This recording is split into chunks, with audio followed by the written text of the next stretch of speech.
21절입니다.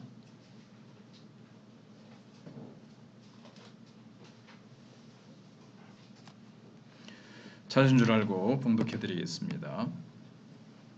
여호와께서 모세에게 말씀하여 이르시되 이스라엘 자손에게 말하여 그들에게 이르라.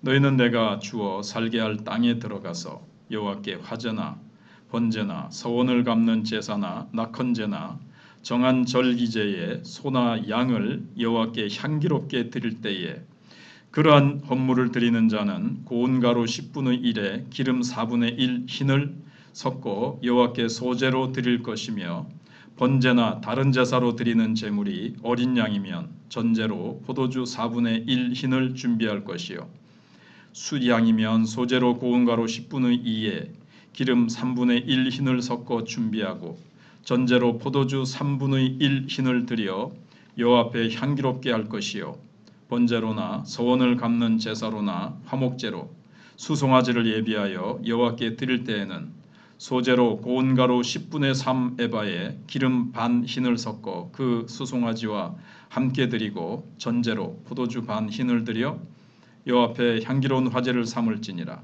수송아지나 수양이나 어린 수양이나 어린 염소에는 그 마리 수마다 위와 같이 행하되 너희가 준비하는 수요를 따라 각기 수요에 맞게 하라. 누구든지 본토 소생이 여호와께 향기로운 화제를 드릴 때에는 이 법대로 할 것이요 너희 중에 거류하는 타국인이나 너희 중에 대대로 있는 자나 누구든지 여호와께 향기로운 화제를 드릴 때에는 너희가 하는 대로 그도 그리할 것이라. 회중 곧 너희에게나 거류하는 타국인에게나 같은 율례이니 너희의 대대로 영원한 율례라. 너희가 어떠한 대로 타국인도 여호와 앞에 그러하리라. 너희에게나 너희 중에 거류하는 타국인에게나 같은 법도 같은 규례이니라. 여호와께서 모세에게 말씀하여 이르시되 이스라엘 자손에게 말하여 이르라. 너희는 내가 인도하는 땅에 들어가거든 그 땅의 양식을 먹을 때에 여호와께 거제를 드리되 너희의 처음 익은 곡식가루 떡을 거제로 다장마당의 거제같이 드리라. 너희의 처음 익은 곡식가루 떡을 대대에 여호와께 거제로 드릴지니라. 아멘. 제목은 아버지의 제단에서입니다. 오늘 말씀의 주제는 우리가 하나님께 무엇을 드리든지 하나님께로부터 받은 것을 드리는 것일 뿐이다 하는 겁니다. 우리가 이제 또 질문을 해보면 하나님께서 받으시기에 합당한 예배를 드리는 조건은 무엇인가 하는 것입니다. 구약시대 때는 제사라 그러고 신약시대에 와서는 예배라 그러죠. 구약의 제사는 장차 예수님이 오셔서 십자가 위에서 하나님과 우리 사이에 막힌 담을 다 죄의 담을 허시기 위해서 예수님이 자신을 번제로 드리시죠. 소제로 드리시고 거기 다 담겨 있는 거예요. 그래서 오늘날 우리는 여기 나온 대로 번제, 소제, 화목제 이런 것들을 따라서 우리는 드리지 않습니다. 구약 시대 때는 번제, 소제, 낙헌제, 또 여기 거제 흔들어서 드리는 이런 것들을 하나님이 말씀하셨는데 예수님의 십자가 그 희생 제사 속에 이게 다 들어있기 때문에 우리는 이제 이렇게 안 드려요. 제가 기독교 계통의 어떤 우리 교단 신문을 보니까 지금 계속 시리즈로 연재되는 게 뭔가 아니면 그 중에 하나가 이제 통일이 됐을 때 북한에 있는 이 교회를 어떻게 우리가 이제 앞으로 보듬고 어떻게 이제 할 것이냐 이제 이런 거를 두는데 지금도 몰래 예배를 드리는 사람들이 있고 계속 지금도 이제 그 몰래 예수님을 믿는 사람들이 이제 생기거든요. 몰래 복음을 전하는 사람이 있고. 근데 그 중에서 당 간부, 군의 간부 한 사람이 이제 예수를 믿게 됐어요. 북한에도 이제 성경책이 있다 그러거든요. 네. 근데 그 군 간부 한 사람이 이제 예수를 믿고 이제 구약을 읽다가 소를 희생으로 드리는 것을 보고는 자기 집에 있는 소를 잡아가지고 드렸다는 거예요. 그러니까 이제 성경 전체를 모르고 예수님이 우리 대신 또 구약에 있는 이 구약은 다 상징이고 그림자죠. 장차 오실 예수님이 실체이시고 장차 오셔서 예수님이 드리실 우리를 위해서 드리실 그 제사에 대한 상징이고 다 그림자입니다. 모형이고. 그런데 이제 실체 되신 예수님이 오셔서 그 모형과 그림자, 상징, 구약의 이것을 다 성취하셨어요. 그러니까 이제는 드릴 필요가 없는데 그 간부는 이제 구약을 읽다가 이렇게 하는 모양이다. 이제 뭐 성경을 가르쳐 주는 사람도 없고 거기는 뭐 교회나 목사님이 이렇게 있는 것도 아니고 하니까 그렇게 이제 했다는 거예요. 제가 그 제목만 보고 그거는 나중에 읽어야지 하고 시간이 없어서 읽지는 않았는데 잠깐 그렇게 뭐 어떻게 보면 순수하고 어떻게 보면 아직 무지하니까 이제 그렇게 한 겁니다. 그래서 오늘 말씀을 보면서 우리는 신약 시대 때 이렇게 하지 않는다. 그러나 이 속에 어떤 원리는 있는 거죠.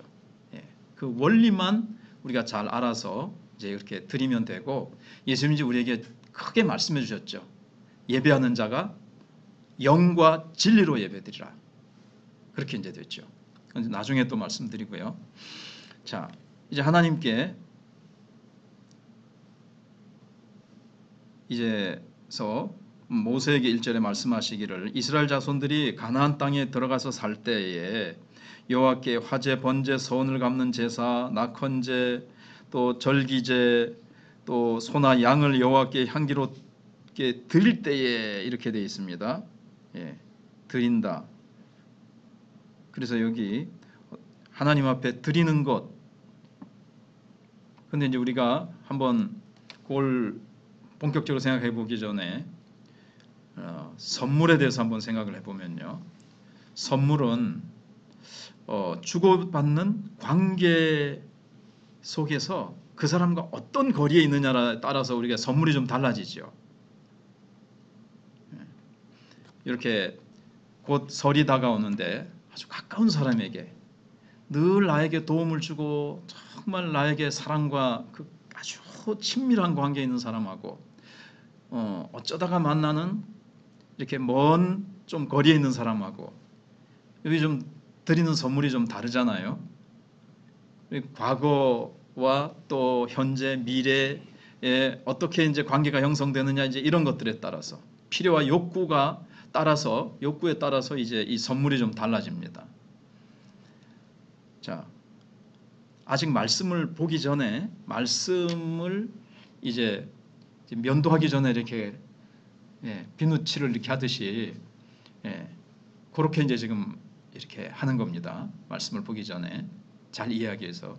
근데 이제 적절하지 않은 선물은 주지 않는 것이 낫습니다. 아니 나를 무시하는 거야? 뭐 이렇게 될 수도 있고요.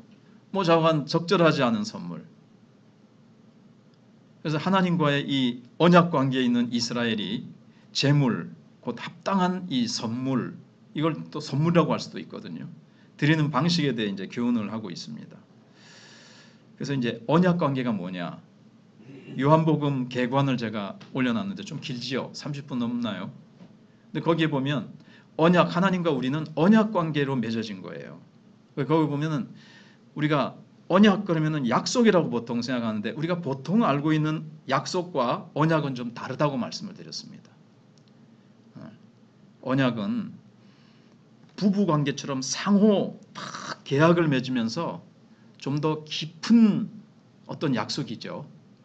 그냥 내일 만나자 약속하고 내가 이번 설레 뭐 사과 한 상자 선물할게 이런 약속하고는 다른 거예요. 상호, 그러니까 하나님과 이스라엘 백성 사이에 둘 다 하나님은 성실하게 사랑으로 돌보시고 책임져 주시고 인도해 주시고 책임져 주시겠다고 하나님이 약속하시죠. 그럼 이스라엘 백성들은 하나님만 일방적으로 하는 것이 아니라 하나님이 주시는 그 하나님의 내가 백성입니다. 하나님의 자녀로서 하나님의 율례와 법도와 말씀을 내가 잘 지켜 순종하겠습니다. 라는 양방에 이렇게 체결이 이루어지는 거예요. 그래서 짐승을 쪼개서 딱 갈라놓고는 그 사이로 지나가죠. 물론 이제 창세기 15장에 보면 하나님만 지나가십니다. 왜냐하면 아브라함과 우리 인간은 그걸 지킬 능력이 안 되니까요. 그렇다고 해서 뭐 우리는 지킬 능력이 없으니까 안 지켜도 된다 이건 아니죠. 이스라엘 백성들이 출애굽기 20장 또 에서 24장 사이에 하나님과 이제 언약을 맺어요. 시내산 아래에서. 근데 그 언약을 깹니다. 예, 모세가 하나님의 율법을 받으러 간 그 사이에 참지 못해가지고 금송아지를 만들어 놓고 거기서 막 춤을 추고 광란의 어떤 행위를 하면서 이제 그 하나님과의 언약 관계가 깨뜨려요, 이스라엘 백성들이. 그래서 하나님께서 징계하시고 심판하시지만 하나님은 그런 가운데서 계속해서 끊임없이 그들과의 관계를 딱 끊지 아니하시고 하나님께서는 신실하게 계속 사랑으로 찾아오시고 회개하게 하시고 돌보시고 인도하시고 계속 그렇게 하십니다. 이런 것들을 볼 수가 있고요. 이게 이제 언약 관계예요. 그래서 그런 관계에 있는 이스라엘이 하나님 앞에 어떤 합당한 이제 제물을 드릴 것이냐. 이걸 이제 오늘 말씀하고 있습니다. 거기에 합당한 선물 혹은 본문에 선물이라고는 나오지 않지만 그 하나님의 예물 혹은 선물을 드리는 방식에 대해서 이제 교훈을 받고 있다는 거예요. 먼저 생각할 것은 받아주시는 관계입니다. 그럼 관계가 없는 이에게 내미는 선물은 받지 않으십니다. 그러니까 하나님과의 언약 관계가 맺어지지 않은 자의 그 예물은 받지 않으세요. 하나님과의 관계가 형성되지 않은 자는 영적으로 죽어 있는데 그가 드리는 신약시대 때 예배라 할지라도 그는 바른 예배를 드릴 수가 없는 거죠. 영과 진리로 예배 드려야 되는데 영적으로 죽어 있기 때문에 하나님과의 관계가 딱 끊어져 있단 말이에요. 하나님을 인식할 수도 없고 하나님을 사랑하는 마음도 없죠. 영적으로 죽어 있으니까. 하나님을 향해서 예배는 하나님께서 위로부터 오시는 게 있고 우리가 밑에서 위로 올려드리는 게 있어요. 이게 일방적인 게 아니죠. 투웨이죠. 그런데 이쪽에 하나님이 주시는 은혜에 대해서 반응할 수도 없잖아요.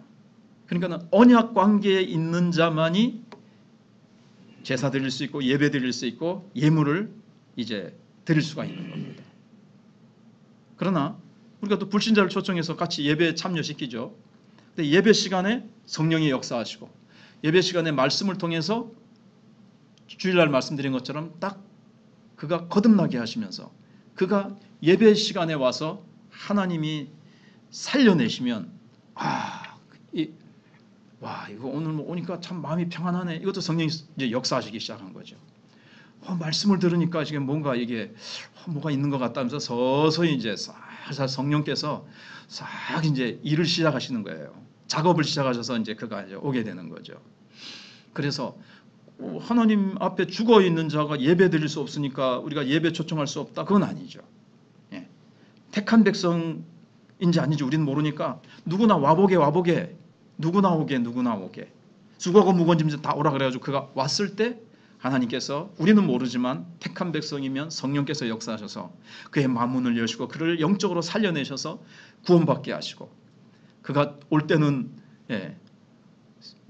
생짜배기로 왔어도 차츰차츰 성령의 역사 속에서 점점 이끌려 들어가서 나중에 이제 하나님의 백성이 되어지고 정말 참된 예배를 드릴 수 있는 자리까지 나가면서 그가 이제 하나님과 언약 관계가 이제 맺어지면서 내가 하나님의 자녀구나. 자녀가 되어지고 내가 자녀니까 하나님 말씀에 순종하며 살아야지.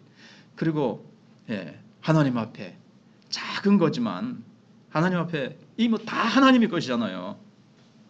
처음에 주제를 말씀드린 것처럼 우리가 하나님 앞에 드리는 게 내 걸 드리는 게 아니라 이미 하나님이 다 주신 것.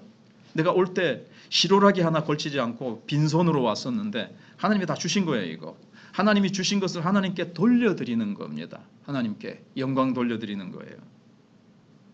이제 그렇게 이제 하나님 앞에 그 표시로서 작은 것 하나님이 그러니까는 뭐가 부족해서 요구하시는 건 아니라는 거 우리가 잘 알죠.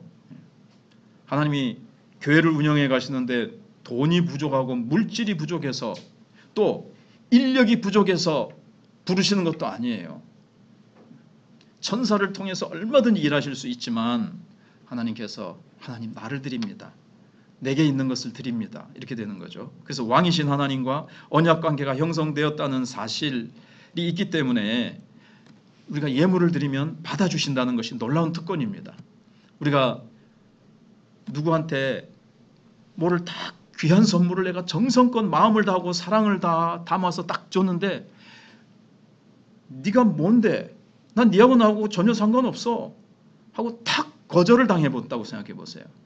아무리 그 사람에게 주고 싶어도요, 그 사람하고 관계가 형성되고 그 사람이 안 받는다면 이거 참 뭐 섭섭할 수도 있고 야 이거 참 그렇잖아요. 근데 하나님이 우리가 드리는 예물을 기뻐 받으신다. 이 관계, 이 특권이에요. 뭐 이런 생각이 언뜻 드는 게 옛날 왕에게, 지금도 내가 설 때 윤석열 대통령에게 뭐 예를 들어서 꽃감 한 상자를 선물하고 싶어요. 이게 전달이 되겠습니까? 잘. 그 사람하고 관계가 다 안 돼. 근데 하나님이 온 우주의 왕이신 하나님께 내가 나아가서 내가 예물을 드린다, 기도를 한다, 찬양을 드린다, 찬양을 받아주신다. 이게 얼마나 큰 특권이에요. 자녀이기 때문에. 자녀의 권세, 주일날 말씀 자녀의 특권이기 때문에 하나님이 이걸 싹 흠양하시면서 기뻐 받으시는 거죠. 그리고 하나님께서 이걸 받으시고 놀라운 축복을 또 내리워 주시는 거죠. 은혜를 내리워 주시고.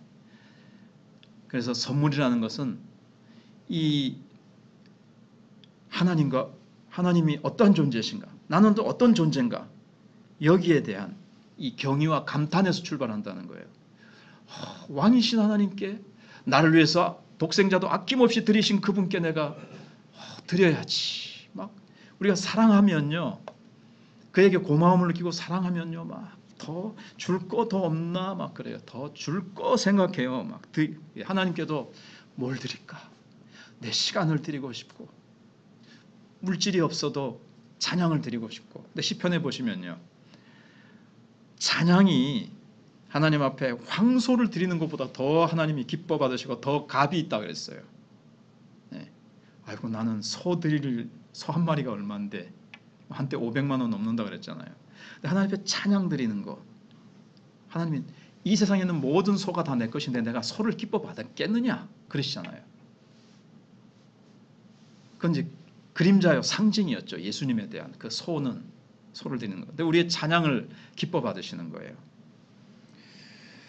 자, 그럼 이제 앞에 언약 같은 거 얘기한다고 시간이 좀 많이 갔는데, 그래서 그런 관계가 형성돼야 되고, 그다음에 고운 과루와 포도주가 나오는데, 여기 뭐 소재가 나오고 전제가 나오고 하는데, 여기에 대해서 이제 오늘 설명을 다 드릴 수 없고, 전에 새벽 시간에 레위기 할 때 설명을 다 드렸고요. 근데 소재와 전제를 드리라는 요구 속에는 뭐가 있느냐면요, 이런 소재를 드려라, 이런 전제를 드려라, 이런 포도주, 그다음에 이런 곡식가루, 그다음에 소, 염소, 이런 걸 드리라는 속에는 뭐가 포함되겠습니까? 하나님이 소와 양과 곡식과 포도주, 이런 포도에 대한 추수, 그 열매를 하나님이 가득히 주시겠다는 약속, 공급하시겠다는 그 약속이 포함되어 있는 거죠. 그걸 안 주시면서 그걸 드려라 그러시겠어요? 그 중에 10분의 1을 드려라, 10분의 1 흰을 드려라, 흰, 그 중에서 뭐 이런 이제 하나님이 풍성히 주시겠다는 약속이 포함되어 있는 거예요. 그런 거 있잖아요. 할아버지가 손자에게 너무 귀여워서 이제 뭐 새우깡이든 뭐 아이스크림을 딱 사줬어요. 근데 할아버지가 그렇게 해보자, 한번 애한테.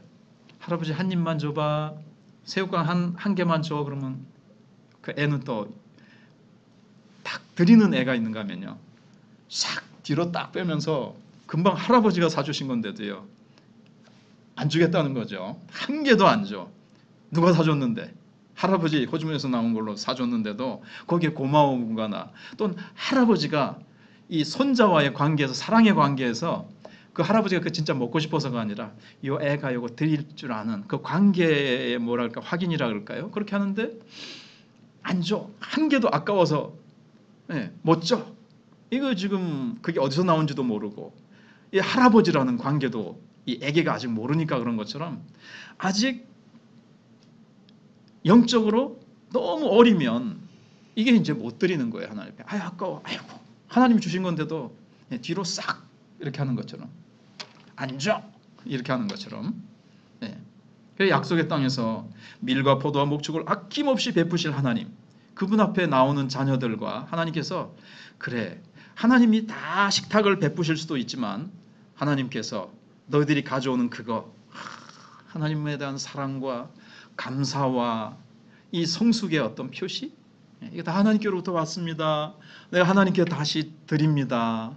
이런 마음으로 나를 드립니다라는 표시로 그 작은 거 갖고 와가지고 이제 식탁을 하는 거예요. 이게 이제 예배 식탁. 지금은 이제 성찬으로 바뀌었죠. 신약 시대에는.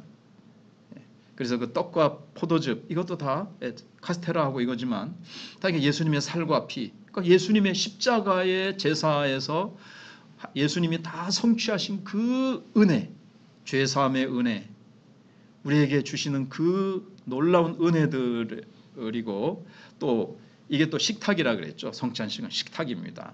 그냥 하나의 기념으로만 생각하시면 안 돼요. 과거에는 많이 기념으로 많이 생각을 했어요. 그래서 쯔빙글리 같은 사람은 기념서를 얘기했지만 아니다. 기념의 의미도 조금 있지만 그거보다도 훨씬 더 깊은 의미가 있어요. 예수님께서 하나님께서 식탁을 마련해 놓으시고 우리를 그 식탁에 초청하시는 거예요. 그래서 어린 양의 혼인잔치 때에는 진짜 하늘에서 나는 그 것들로 하나님이 식탁을 하시는데 이 땅에서부터 이제 식탁에 우리가 초대되어서 하나님의 식탁. 뭐 얘기하자면 대통령이 청와대 만찬에 초대받으면 사람들이 좋아하겠죠. 그래도 아무튼 그냥 예를 드는 겁니다.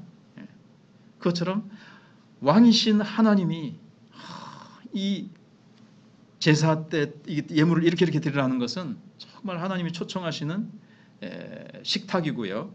이게 이제 구약시대 때는 제사요, 신약시대 때는 예배가 되는 겁니다. 이 예배. 요한복음 4장에 있는 대로 하나님께서는 이렇게 예배하는 자를 찾으시나니 예배하는 자를 찾으세요. 하나님과의 깊은 교제 속에. 그래서 우리는 이제 아버지의 초대 앞에서 우리가 나아가는 겁니다. 영과 진리로. 옛날에는 신령과 진정으로 그랬죠. 그러니까 신령이니까 신령하게 뭔가 이렇게 세상적이고 세속적이고 신령하게 이렇게 생각을 하고 진정으로 그러니까는 막 까불거나 이렇게 뭐 이렇게 좀 뭐랄까요 무덤덤하게가 아니고 진정으로 막 그냥 정성을 다해서 이렇게 뜻인 줄 알았는데 그게 아니고 영과. 근데 이 영은요 헬라어에는 이 영 푸뉴마라는 것을 인간의 영도 푸뉴마, 성령도 푸뉴마 하니까 이게 성령인지 인간의 영인지는 문맥을 봐서 알 수 있어요. 그러니까 이거는 성령으로 해석해도 되고 인간의 영으로 해석해도 되는 거예요. 아무튼 이 육신적으로만 와서 드리는 건 소용없어요. 마음은 전혀 하나님께로 와 있지 않고 사랑과 내 영으로 또 성령에 의해서 내 영이 그러니까 이렇게 보면 더 좋죠. 성령께서 내 영에 사로잡혀 내가 성령에 사로잡혀서 성령의 이끌림을 받아서 내가 내 영으로 예배드려야 되는 거죠. 내 찬송과 기도가 와서 하나님 앞에 드리는 이 예배가 영으로 드려야 되는 거죠. 그래서 하나님이 받으시죠. 왜냐하면 하나님은 영이시니 예배하는 자가 영과 진리로 예배합니다. 하나님이 영이시기 때문에. 근데 우리가 영으로 드리지 않고 육으로만 드린다. 육신만 와가지고 그냥 이성적으로만 영이 아니라 이성적으로 머리로만 늘 드려왔으니까는 그냥 습관적인 육신의 습관에만 젖어가지고 그냥 영은 뭐 영 깔아앉아 있든지 영은 다른 데 가 있으면서 습관적으로만 드리는 예배는 하나님이 받으실 수 없다는 것이 이제 오늘 이 말씀 속에서 들어있는 거예요. 여기 이제 율례라는 게 이 법도대로 드려라. 이런 규례대로 드려라. 이게 이제 신약 시대 때 너무 간단하게 바뀌었죠. 영과 진리로 드리면 되는 거예요. 진리는 바로 예수님이 진리요 말씀이 진리죠. 그래서 예배 시간에 꼭 말씀이 있는 겁니다. 그다음에 오늘 말씀해 보면 이제 나그네도 드려라, 이방인도 드려라 하는 것이 있어요. 그러니까 아버지의 식탁에서 소외되거나 배제되는 사람이 없다는 거예요. 이스라엘 민족 가운데 와 있는 자라 할지라도. 근데 이스라엘 민족은 다른 아모스서나 다른 성경에 보시면 하나님이 이스라엘 백성을 왜 택하셨다 그랬습니까? 다른 민족보다 수가 많고 강대한 나라이기 때문이 아니라 어떤 민족보다도 수가 적고 작음에도 불구하고 하나님이 택하셨다 그랬어요. 오히려 작기 때문에, 약하기 때문에, 강원도 땅만 하다 그랬습니다. 그 인구가 뭐 대봤자 얼마나 되겠으며 땅덩어리도 작은 왜 하나님은 크고 강대하다 그래서 기뻐하시는 게 아니에요. 모든 민족 중에서 너희가 가장 작다라는 표현까지 쓰셨어요. 우리가 왜 택함을 받고 하나님 앞에 나오게 됐습니까? 우리가 세상에서 잘난 것이 있고 뛰어나고 위대하기 때문입니까? 아닙니다. 세상에서 우리 보잘것 없습니다. 저는 신문에 제 이름 한번 난 적이 없고, 뭐 세상에서 저를 뭐 하나도 안 알아주죠. 뭐 제가 뭐 가진 게 뭐 내놓을 만한 게 있습니까? 근데 대부분 우리가 이제 그런데 하나님이 작고 연약해서 어떻게 보면 부르셨어요. 약할 때 강함 되시고, 우리가 약하기 때문에 하나님 부르셔서 나를 통해서 하나님의 강함이 더 드러날 수 있거든요. 약할수록 하나님의 강함이 더 드러나요. 우리가 부족할수록 하나님의 풍성하심이 더 드러나요. 그래서 하나님께서 이스라엘 백성을 택하셨고, 구약 성경을 쭉 읽어보시면 하나님이 나그네를 사랑하시고 고아를 사랑하시고 과부를 사랑하시잖아요. 과부와 고아는 아무것도 의지할 것 없는 자를 얘기합니다. 하나님밖에 의지할 것 없는 자. 그래서 하나님은 이 세상에서 아무것도 의지할 것 없고 돈을 가졌어도 돈을 의지하지 않고 하나님을 의지하는 것을 기뻐하시고요. 내 선함과 내 착함과 내 어떤 것, 내 의를 이렇게 내세우는 자를 하나님은 기뻐하지 않으세요. 나는 하나님 앞에 자랑할 의의가 없습니다. 하나님 앞에 나는 착한 게 아무것도 없습니다.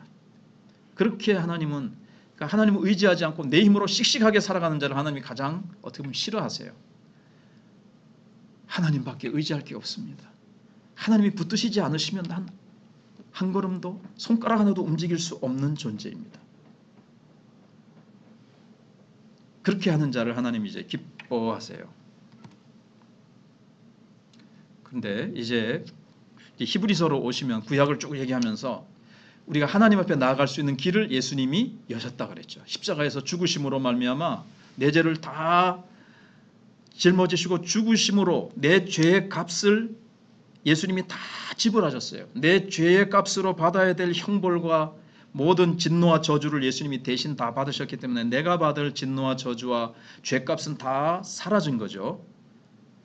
그러니까 하나님과 내 사이에 가로막혔던 죄의 담이 허물어졌기 때문에 우리가 하나님 앞에 나아갈 수 있는 길이 열렸다, 그렇게 말씀하셨습니다. 그래서 성소 휘장이 쫙 찢어지죠. 예수님이 십자가에 죽으실 때 내가 다 이루었다 했을 때 하나님과 우리 사이에 가로막혔던 그 커튼, 성소 휘장이 찢어져서 하나님 앞으로 나아갈 수 있는 길이 열렸다는 것.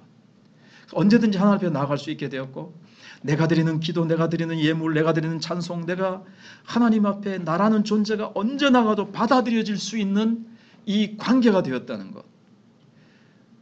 내 봉사, 내 눈물, 내 기도, 내 헌신, 내 모든 것을 하나님이 기뻐 받으시는 관계가 되었다는 거예요. 내가 뭘 드리든지 하나님이 기뻐 받으실 수 있는 관계가 되었다는 거예요. 다른 사람은요, 아무리 하나님 앞에 드리고 싶어도 뭐 드릴 수도 없고 드려도 받을 그런 관계인데 하나님께서 기뻐 받으시는 관계가 되어 주셨다는 것. 나를 위해서 전부를 내어주셨다는 것. 생명을 내어주셨어요. 독생자 예수 그리스도의 생명을 나를 위해서 내어주셨어요. 그래서 우리는 하나님 앞에 어떤 제물을 드려야 될 것인가, 뭘 드린들 지구 위에 있는 그 산림에 있는 나무를 다 베어서 번제를 드리기 위해서, 번제는 나무로 태워서 드렸는데 산림을 다 베고 이 세상에 있는 소와 양을 다 나에게 번제로 드린들 내가 그거를 받겠느냐, 내가 그것으로 족하겠느냐. 결국 뭐겠습니까? 나지요, 나를 드리는 겁니다. 하나님이 가장 기뻐하시는 제사, 내가 가장 기뻐하시는 것은 나입니다. 그래서 내가 예배자로 내 영과 내가 하나님의 진리를 붙들고 예배드리는 겁니다. 우리 찬송하겠습니다. 찬송하시면서 찬송가 가사 속에서 말씀을 생각해 보시고 하나님 앞에 드리는 예물, 어떤 예물이 합당한지 한번 생각해 보면서 찬송가 50장 내게 있는 모든 것을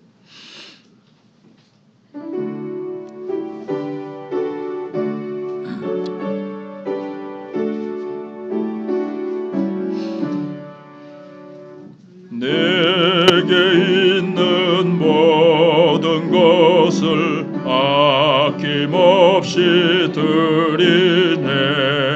사랑하고 의지하며 주만 따라 살리라. 주께 드리네. 주께 드리네. 사랑하는 구주 앞에 모두 드리네. 내게 있는 모든 것을 겸손하게 드리네. 세상 욕심 멀리하니 나를 받아주소서. 주께 드리네. 주께 드리네. 사랑하는 구주 앞에 모두 드리네. 내게 있는 모든 것을 주를 위해 드리네. 주의 성령 충만하게 내게 내려주소서.